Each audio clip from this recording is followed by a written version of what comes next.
Sesin gelen ok, sesin aç. Sesin yap, sesin. Ses bastım. Şimdi geliyor mu? Anur salamlaşalı. Bilet. Selamun aleyküm illesler. Hoş faydalanınız. Sağ oturuyor musunuz? Bize muhtaç bir umut. Safarada umut örnek olalım.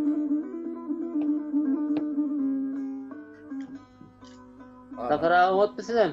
Allah'a şükür, Allah'a şükür. Neyil, pelvan, yağdaylar. Umut benim Hudaya şükür. O sen ayağında bizim popüler adam olduk sen ayağında. Pelvan.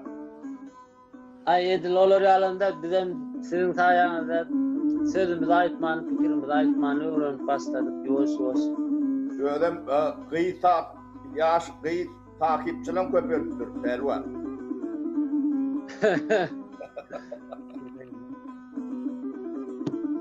Şu komentaryalara ne medelim var? Şu video koyulan var seyredip gelen Safara. İçinde Google'da yazanlarken elbette zat yazanlar ama elbette şu Mevlana ait ya şu bardak bir vakar su olsa son doğru tarafına seyredin diye de başarılı olmak için yani üstünlüklü olmak için dünyada ömrümüzde diye benim son için bardağın doğru tarafına yürüdüğünü bakalım aldım 90% şunun Goğlatlar ait ya 10% değil Goğlatlar aydan o. Şimdi biz şundine Goğ tarafına seyretsek durmuşta başarılı olup bilerim takdir etken yöne şun boş yer naklerin doğru tarafın nakler olur bizim tarafımızda derlip kıynanıp görmesin.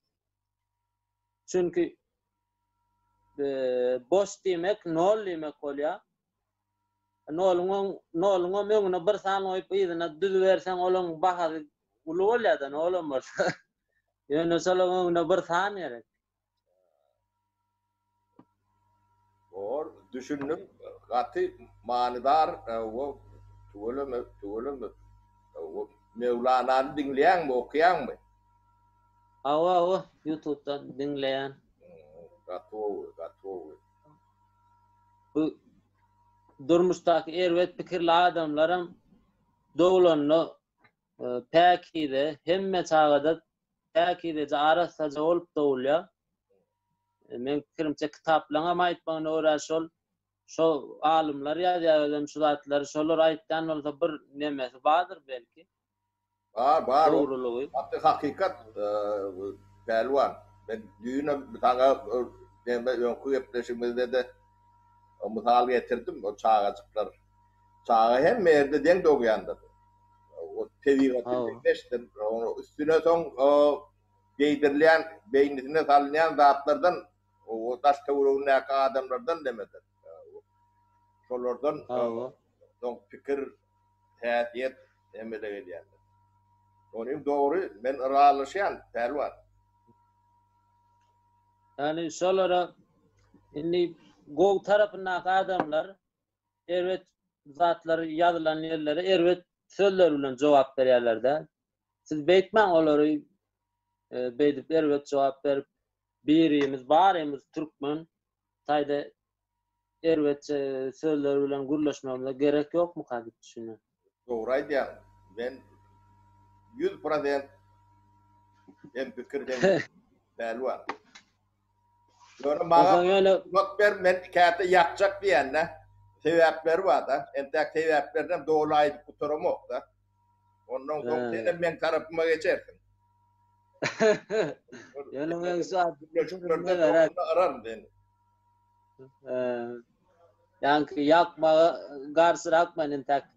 Çünkü adamların fikirleri sonundan duruyor da cemiyette en atasının etkenlemelerinden duruyor. Dün köle maydıktım şu adamlar biz yığrenen olsak öğlerini yığrenemzok. häsiýetlerini we sözleýän hereketlerini ýigrenýäs. Onun doğru. Çünki olar özümüz ýaly adam, bu adamlardan bolup bilerdi. Ýöne durmuş ýetişdiren, jemgyýet ýetişdiren erwetler de ýetişipdirler, erwet adam bolupdurlar da. Onun doğru, katı doğru. Indi Pelvan sapra zähir edip başladın ýoş. Evet. Men hep erwet adamlar içinde kän boldum. Bir zatlar galanlar bizim hem beýnimiz. Du gelen adamlar atadan gol edipleri gelýärler, onu şo erwetlikleri ýadyna düşüp edip bilen oklarsalar yani halis erwetlikleri görüp mesela siz Doğru. yüreğiniz gol sizin olan erwetlikleri görüp halis neme bolupsyňyz. Ben Bolur ay bizim tab bastyklyga ýetsem zok yani. ben başlığım bolup bilýän sen ben karary özüm berýän. Men taýýan. Bu aýtýanlarym köp biljek bolmaýdan bok ya ulurunca bolmaýdan bok ýöne bilýänim men aýtýan düşünürýär. Atwowy. Şeyde bolmaly. Adam bilenler yani fikrini aýtmaly, başka nemesi yok. Oh. Indi şu yankı bakal iptim, bardak diýipdim. Bakalın nere seredel saparawy.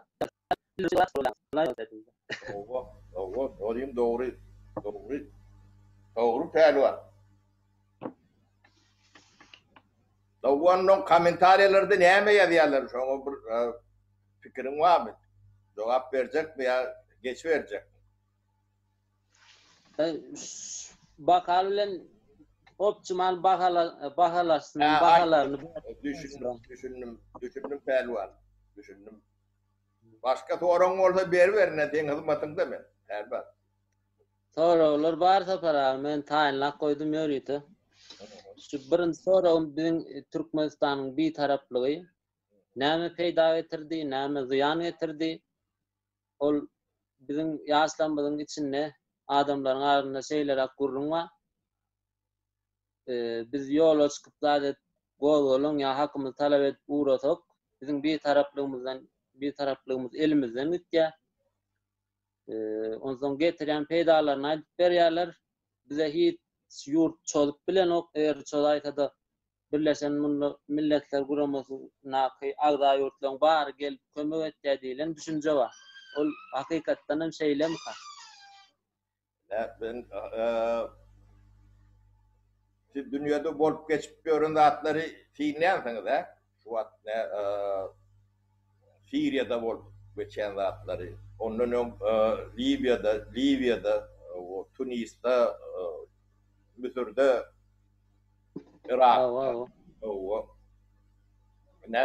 Birleşen Milletler Guramasy bir etkin, nemeli, güýçli, emmekşe diýen etdirip bilýän, kanuny işledip bilýän gurama bolsady. Şo urşulyň hiç biren bolmady. Göýsüni döwür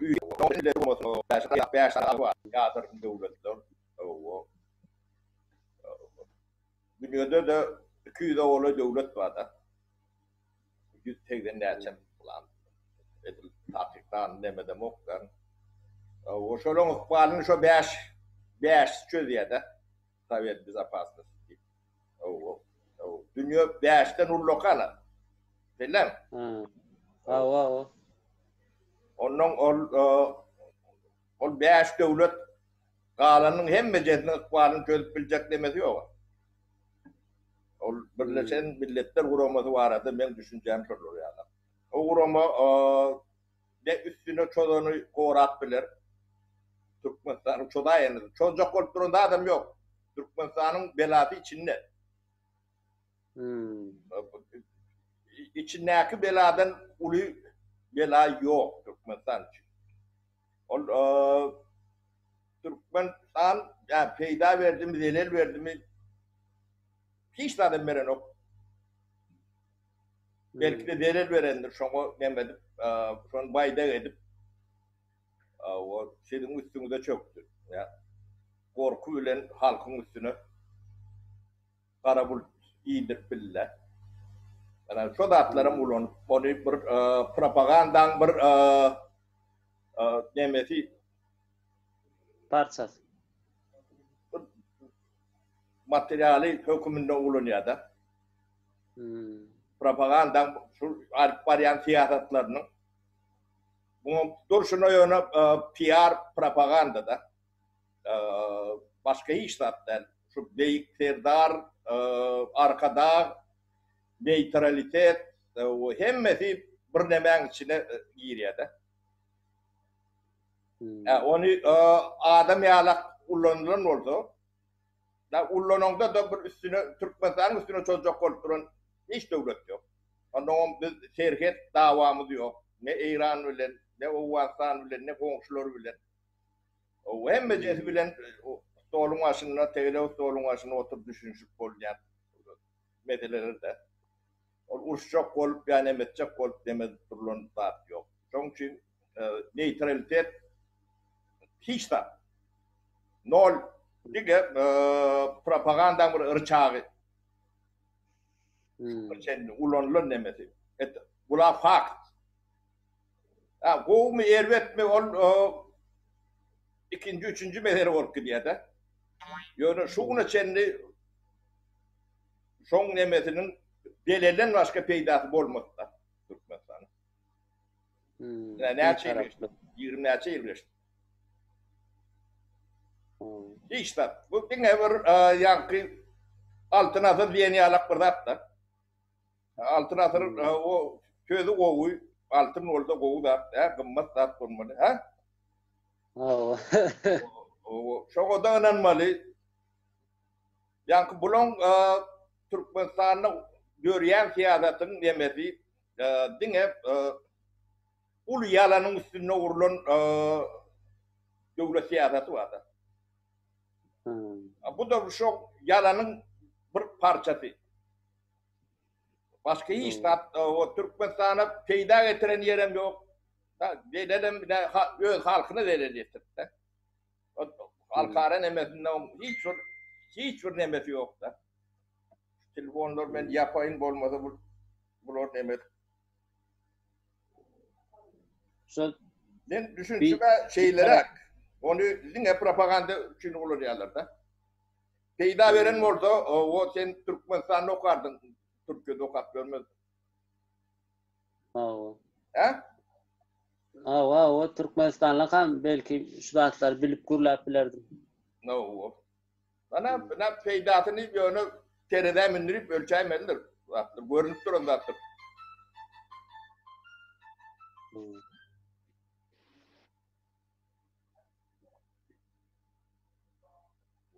O zaman Zafer abi bu komentariyada size verilen sorular var. Hiç baktınız mı? Okudunuz mu? Ben bir göz gezdirdim okumalı. Demedim o göz gezdiriyen bir kılıktırak da yaptı olsa. Sen gözün iyilen orada ait okan oradan bana aydaymalıdır. Birinin beriyen soru yadıma düşüyor. 93. Sonra onlarla size karşı yazılan bir hat var. 93. yılda bolon açtık. Sizin yüzünüzden oldu, siz sebepli oldu deyip bir yazıktır. Ne sebepten değil ki? 93. yılda açlık oldu mu? Likvidasyonu bir taşın ilet. Ne bilmem o yardım. Derle o 99. yılda doğulan çağa men olatlara bilmem yok mu? Bilmeden Türkmenistan eyleki 15 Respublikanın içinde 90. yıldan 94. yılın demesine sonuna çeni 95. yılda çeni deyip altanım bol ya. Eyleki 15 Respublikanın içinde in kovusudur Türkmenistan. Gördüm öğrenimçilik, yani milli öğrenimi vardır Türkmenistan'ın. Statistika seyrettim 3-6% ötüş kazanandır. Beyleki Respublikanın hem becesi 40'dan 60% çenin aşağı çökündür. Açlık çok aylarda vardır, bolon ortada. Ön Türkmenistan'ın olur alakası hiç bolonum derdi. Onu devlet statistikası vardır. Dünya statistikası vardır. Onu kaldırıp peredaymendir. Türkmenistan eyleki 15 respublikanın içinde in goğusudur. Şot yine birin işlerinde uğrunuz. Ola bir ikinci 24. yıllar 1924. yıllar ne şuun kıyıla çenli ne 2020. yıla çenli şu birin işleyen periyodumuz vardır. Yani 90. yılların 94'ü ortasına çenli. En efektif yönetim yani dolandırış Türkmençe dolandırış Türkçe değil. En rezultatlı efektif önümçülük demesi olandır.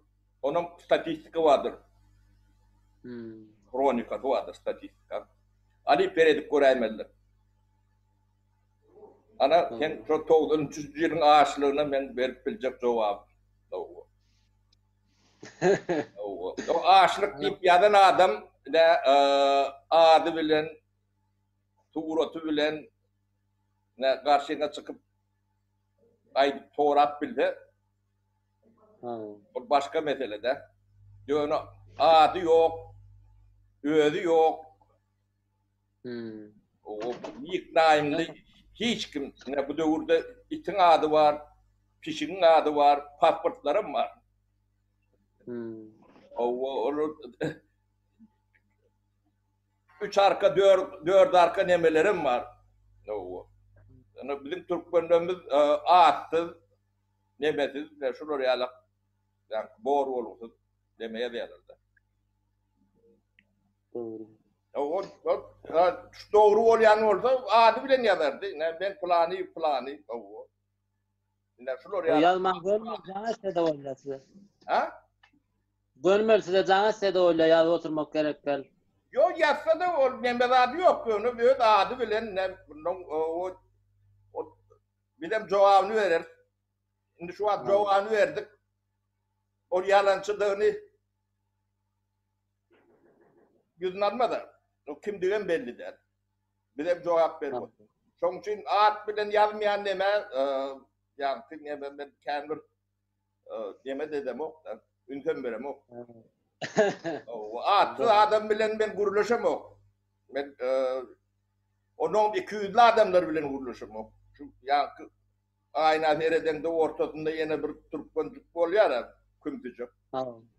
Şoları yalan adam bilenim guruluşum o. Ben büyüğünden. 2000'den kendi onu şunu gördüm mü bir adam değil bir üç tane adam bir adamın yüzünde. Çok adam. O bir yarım mündümem basman yandan ben olur vakitte oturmaya nemem yok. Şeylere ben nemem var, hefiyetim var, kovum elbet bitmez. Yok ol gov haset elbet adamlardan kaçanın ol. O elbeten diyemok, kovum diyemok onu 200'lü adam bilen yeme vuruluş yok. İstat vuruluş korunu var.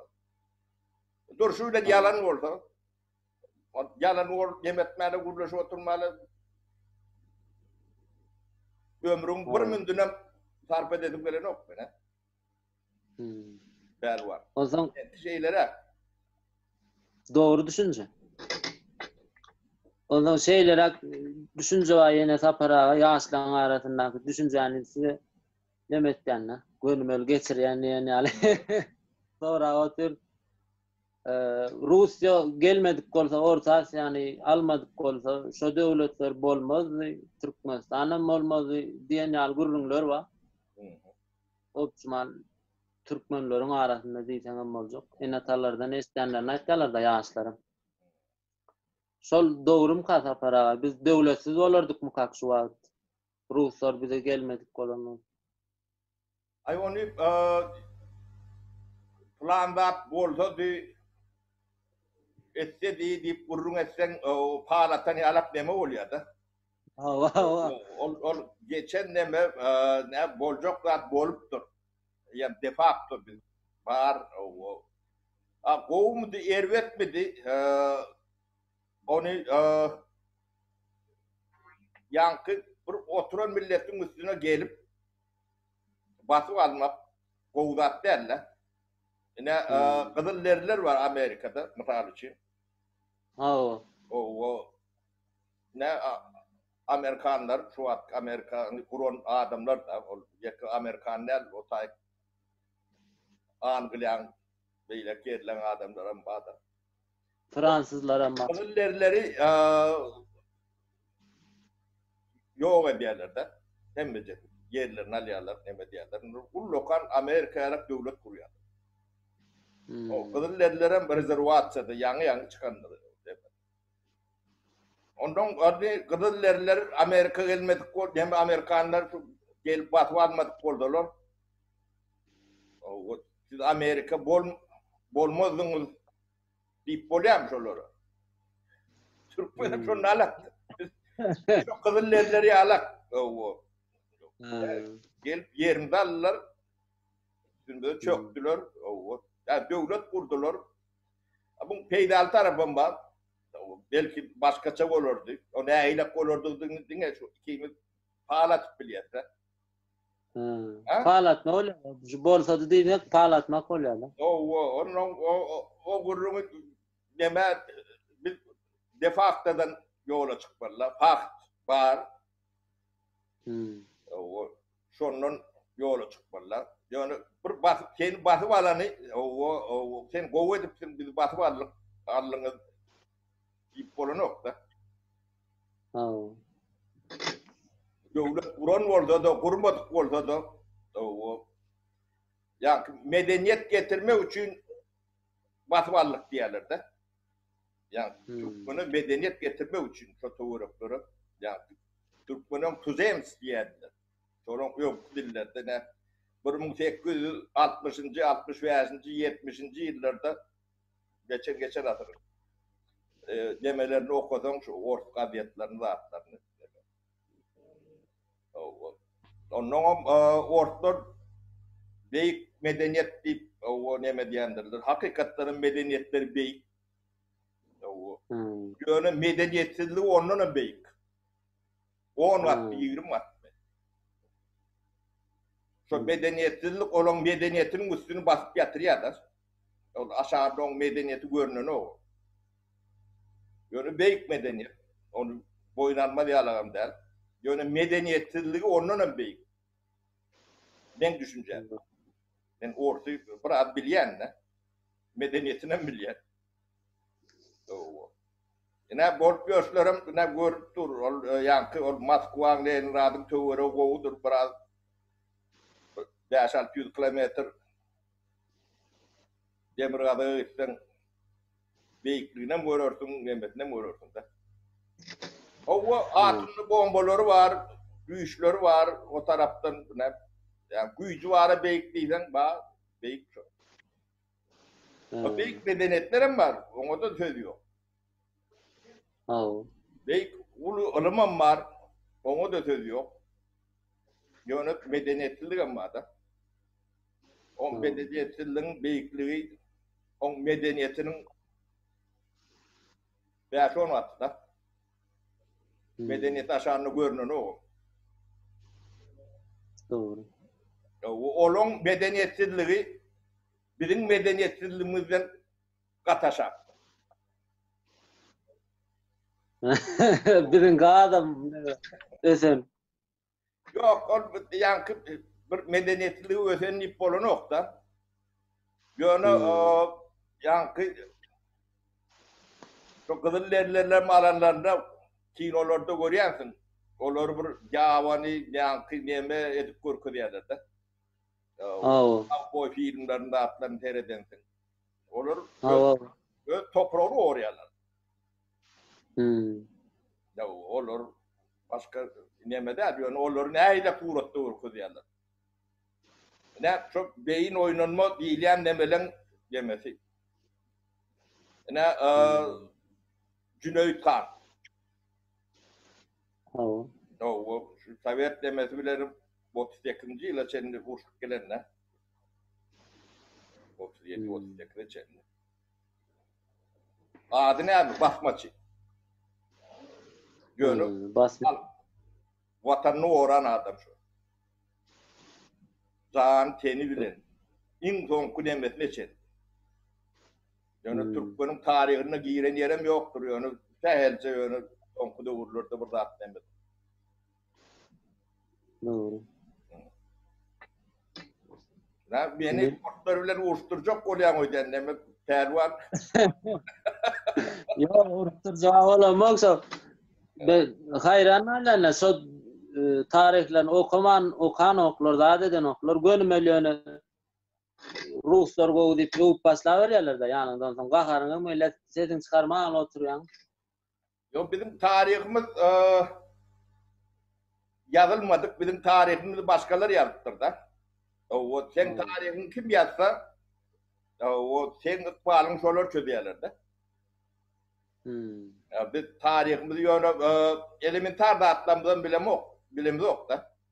Ben kutarmazdan ön 3-4 bin öňünden sana bir kısanak iş doğru verecek tarihten.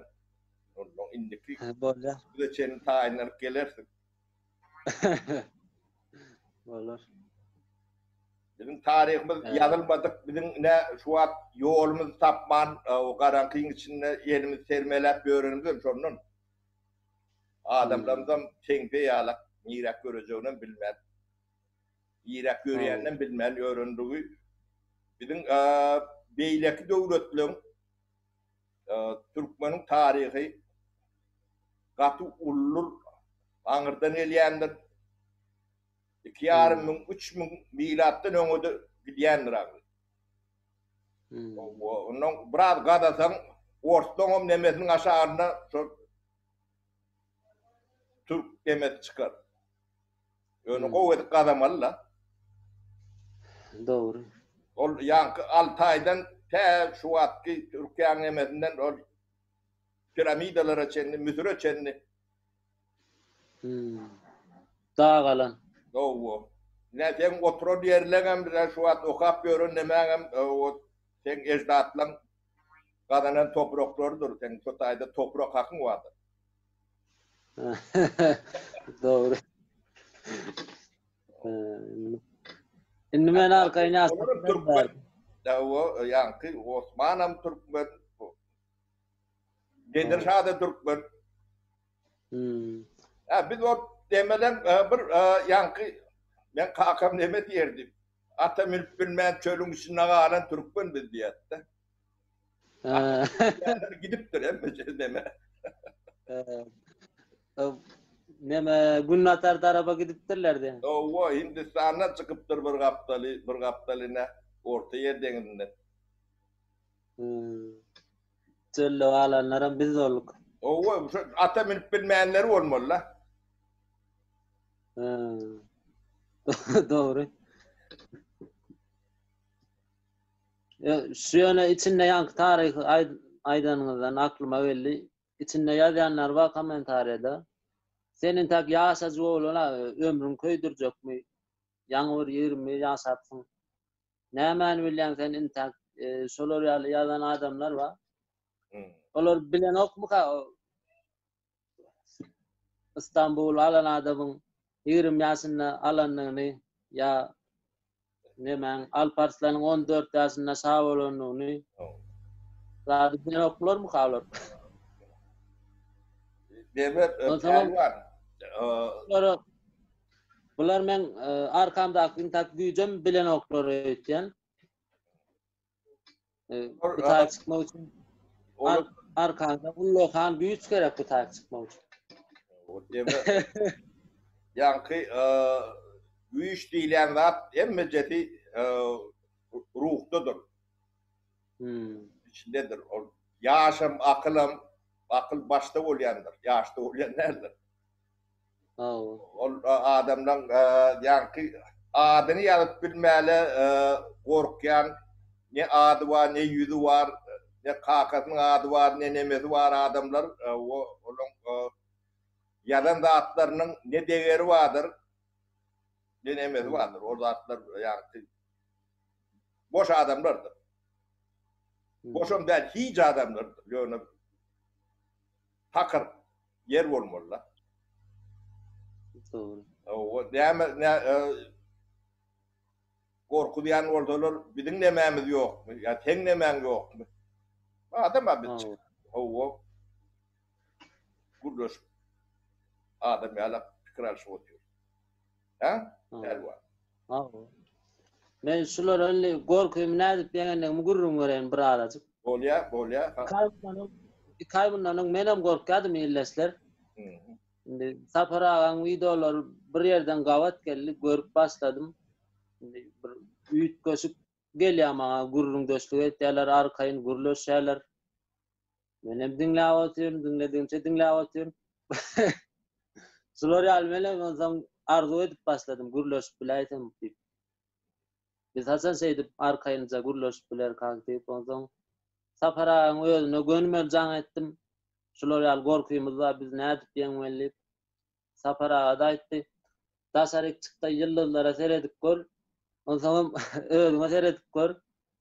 Sen nokotçuk ýoksuň diýdi nokotçukçada. Ol hakykan bir gün barlak gördüm. Nokotçukçada ýok biz. Yani gorkmamyza gerek ýok. Ölümlü dünýäde ýaşaýas. Şonu her gün ýerden özüňe ýatlasaň, toprak boljagyny, toprak bolup gitjegiňi, şonda gorkular, ürküler, ol hemmesi ýok bolup gitýän eken. Ya tuğramy? Bir täzir edip bir näse galdy. Ha? Awa. Täzir uly saparaga. Awol. Yankı bu adamın ömrü bir ýöne ýolagçy ömrü ýalak. Biz ýöne bu dünýede ýaşamda ok geçik gidiýär. O kimdi maşinli, kimdi piýada. O ýoluň köp bölüni gorkup ýaşajak bolsaň on bu ýola ýaşama da gerek gel. Şu bir gün erkin adat ýaşamagyň tagamyny alan adam ömür boýu şoň uğruna göreşer diýip pikir etdim. Hakikat. Şoň tagamyny tak alyp bilen oklar, şoň tagamyna geçip bilen oklar. Bir daha ýaly öňlerine bir zat dur. Şoňa da dyrmyşsa kolýarlar, öňe gaty dyrmyşy bilen oklar. Deme pärwan bu demedir. Ne özüň bolsaň. Ne pärwanla. Ben ýa-da öň gaýdyşy ýalak ýene düşündirip dilläýdiňle. Şu aýna berende araňda kümdük pärwan ýok bolsa, senem senseň. Ne ondan uly wezipe neme ýokdur. Sen ýa-da doktor mi, inженер mi, prezident mi, ya onuň başlygy mi, Amerikan prezidenti mi? Şo özüň bolsaň şolardan beýikdiň sen. O sen hiç zat ýok özüňden başga. Yani men şu wagt näme wezipem onuň başlygy bar. Başlyk bolanda ýa çäkli bolýar da nemesi. Ramkasy bar da. Protokolu bar, ramkasy bar, şondan çykmalylar. O men ne protokolum bar, ne ramam bar, tewigat näme staýma salan boldy. Şoňulary näme diýen, Şwedler bilen dawa edýär. Tewigatda gawat gelmeýän kanuny boldy ýalňyşdyr.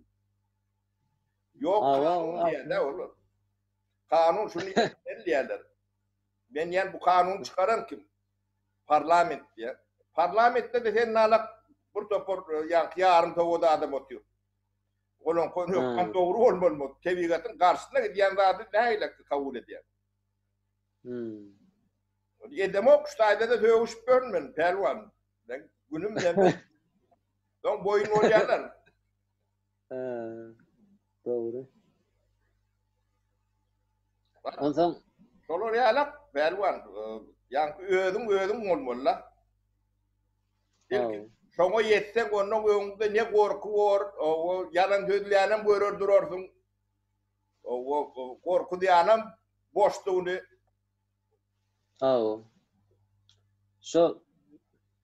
Şo gorky diýanlara mölk gitdi. Korkanlara mülk diye, korkmayanlara mülk diye. Yani hemmemiz mülk diye adamlar. Gerek gelin korkmak. Çıkın aydın. Ene talaňy da mülk diye, ene talaňy diýen bolsaňyz, jigleňi de mülk diye. Sizin üçün şolary azap berýänler günälidir. Siz çykyş edeňizde şolary azap berýän bolsalar, siz günälirsiniz. Sizin üçün hem Allah'ın tagrip edilmek. Doğru düşüncen. Ben katı beğenen ne senin ben özüme başlıktayken. Ben sebebi jurnalist demeden başım çıkan nokta. Yok biz Safar abi bizden başımız çıkan biz başlık olmalı olsa doğsa layalı. Bolya o da bolya. Yani başlıklı gurun gog derler bir hil. Ondan Safar abi şu yaşlara yine de bir teklif bilen yüzlüğün aysak şu an hemme yurtlarda karantina var. Öyle boş vakitlerim kendir. Dışarı yurtta da, içeri yurtta da zehinli yaşlarımız var. Şu zehinli adamlarımız var. Şolar şimdi internette Türkmençe informasiya az da. Şoları gayret edip siz bilýän zatlaryňyzy internete yazıp çekip yükleseniz diýip teklif etsek näýlik bol? Gatwo pedwa. Gatwo. Ben nakate nemani yükleyen, bu nökü nemani özünü terediyen, şunun görköz diýsem görköz bilýän ben. Girip yankı koronavirusun dünyada näýilek ýaýrap başlandy. Ýem milyonun geçti. Bir kurmundan on aydamızda 900 min näçe, ýem 1 milyon 100 näçe min gidip barýar ol. Yankı yok şeylere akkelýär diagramma indi dik çykýar. Şeyler bakım demediýär bolyn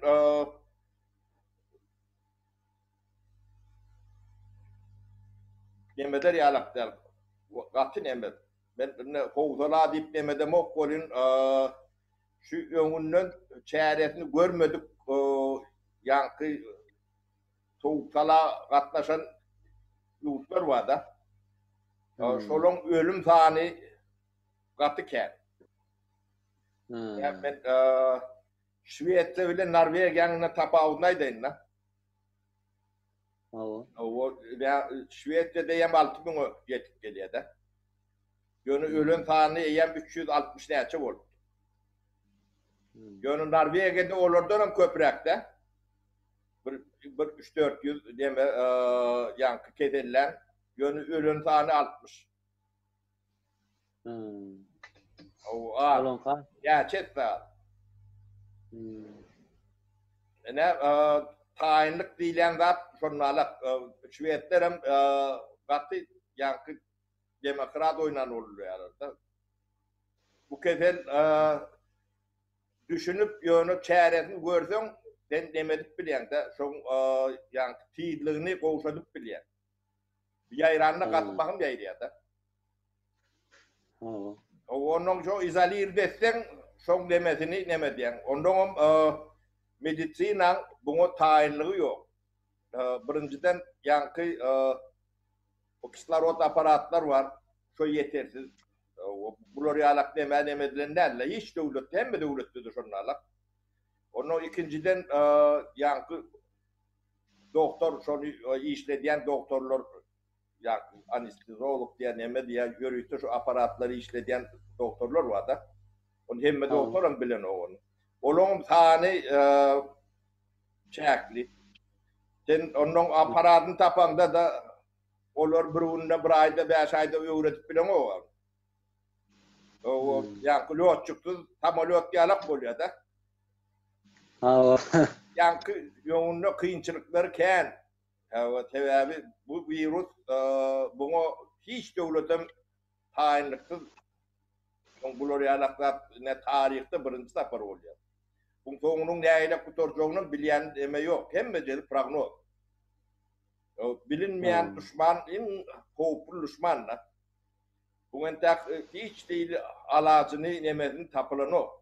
Diňe ýöne şeýle mikän diýilip edilýär bir ýa gowlaşma nemesi bar. tağalma demeleri var. Ol yönü olongum yankı paslı esbedi. Näile boljak belli derler.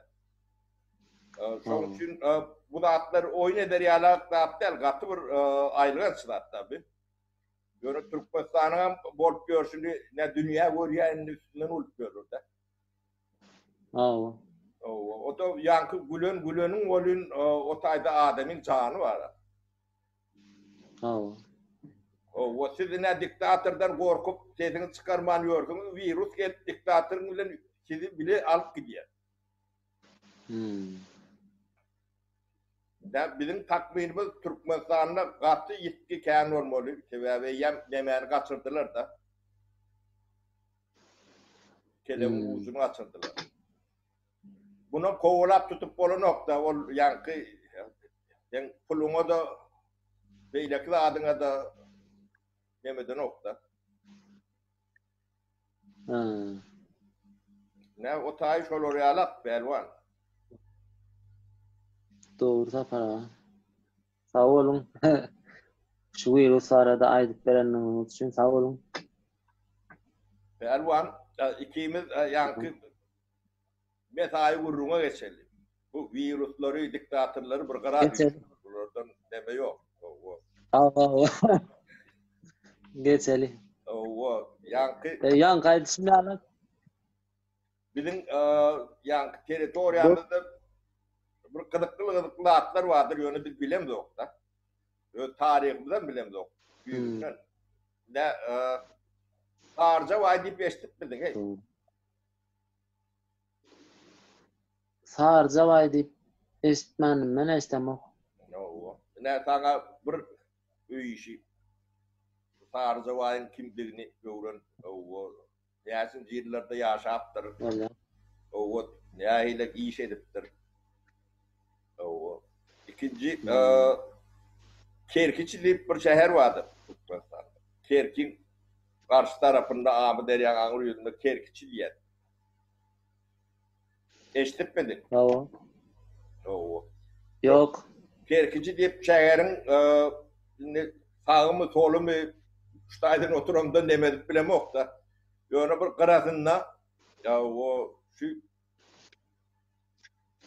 Musevi yani Yevreylerin mazarlığı var da. Taşına oğul çekilen.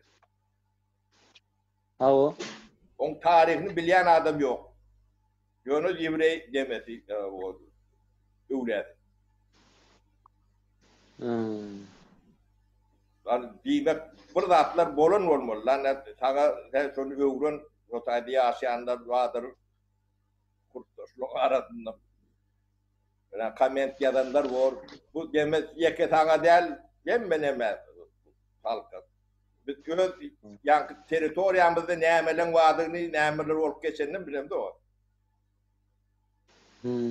Ondan ikinci neme, üçüncü neme yani köytün nağdi beşlendik.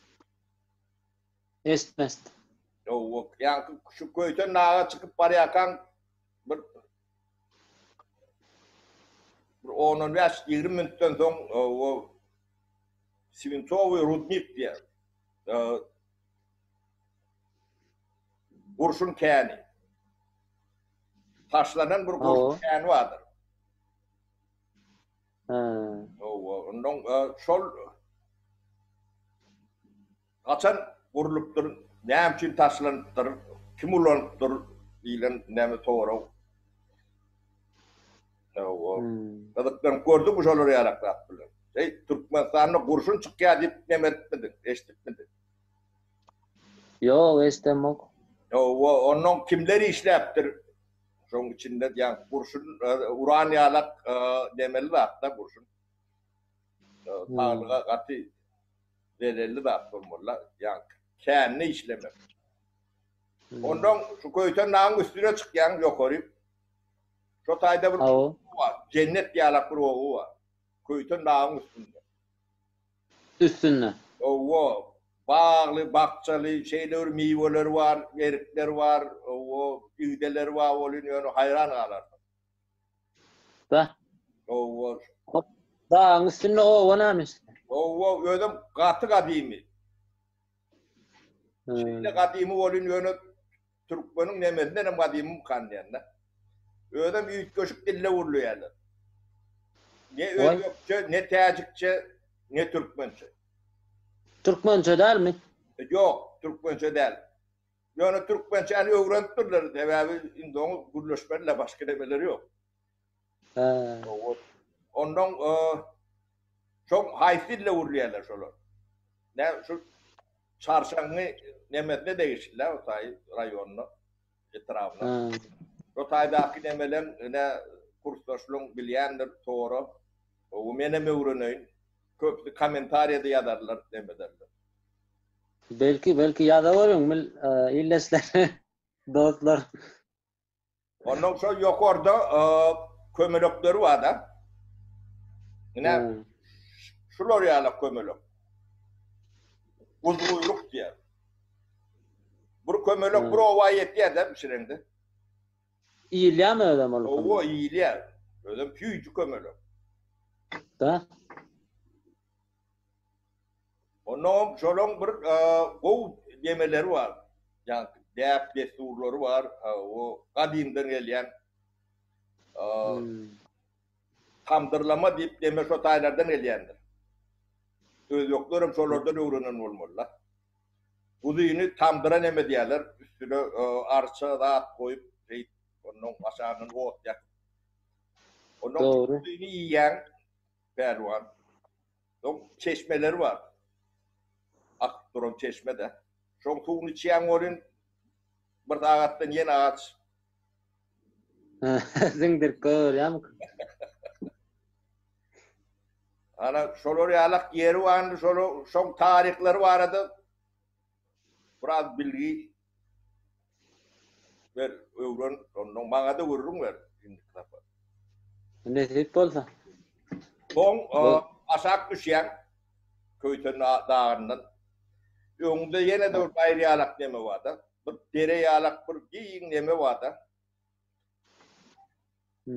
Kadim zamanlarda şu tay kervan yolunun demesi olmalı. Çatırı olmalı. Şolor yalak. Ken urs olanı görünüyor. Sebebi adam tümkünden doğrular. Şeyler ken adam tümkü ada kadim demedik. Doğru. Demek şu taylarda urs saat olan anırsam o vansana geçtik diye de. Şu taylarda arkeologlar hiç şeyle istemedi mi? Biz karası dolanıyorduk. Yani Türkmen ben özüm barıp görüm son neme diyenler. Seninle doğru yani olmadı. Bizim havarımız yok. Anırda kalk. Doğruymaysam sapara ayağıma gen almanız akmal.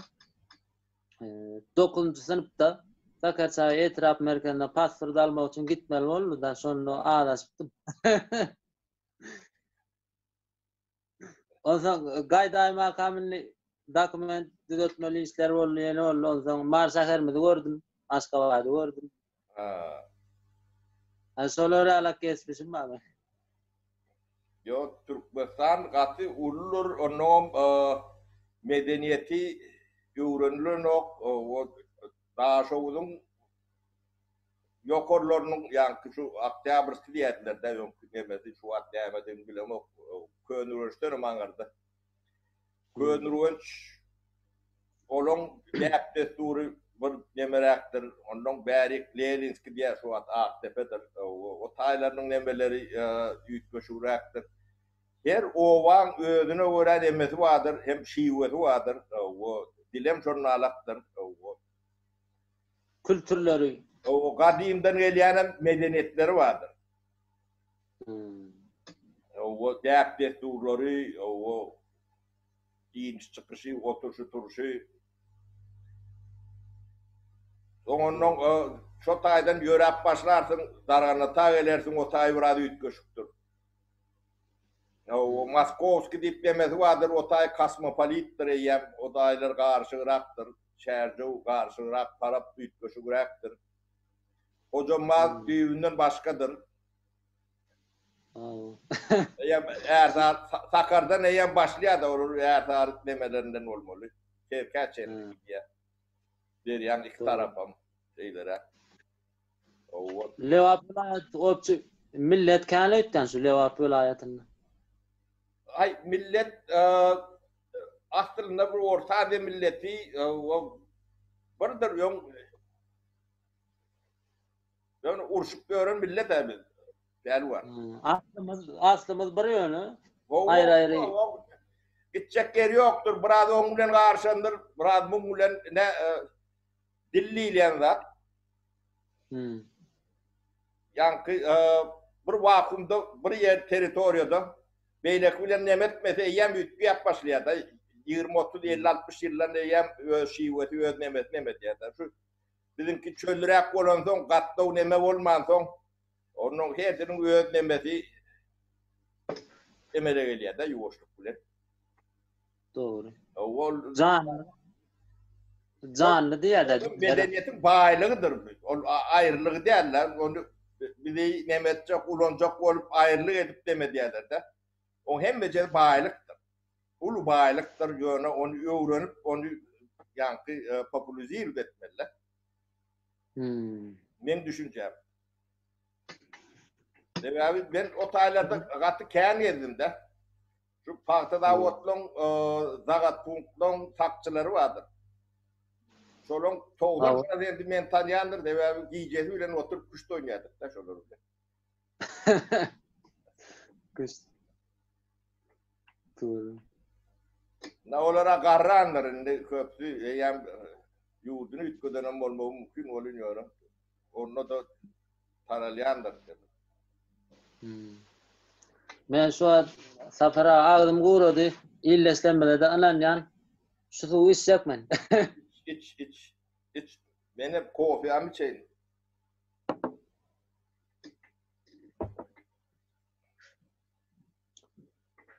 Yani öğüşe verdim sana pelvan.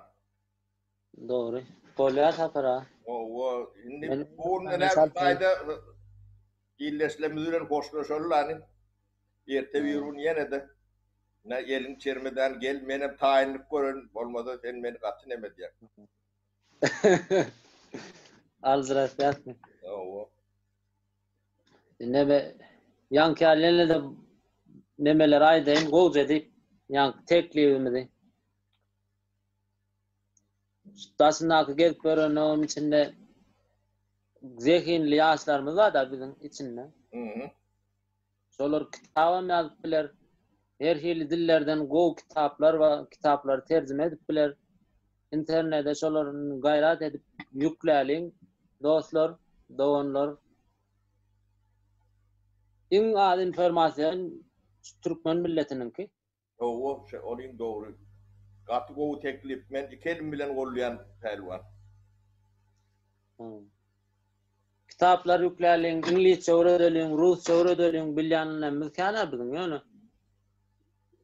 Dine vatanımız hakikaten mervet deyip beylek edülen İslam'ımızı bir edelim. Oturmalı. Katı doğru pelvan. Ben ikelim bilen olayan dedim. Belki ederler. Kollara nasıl para? Kolya savul pelvan. İndiki nemele ebire çenni. Kolya.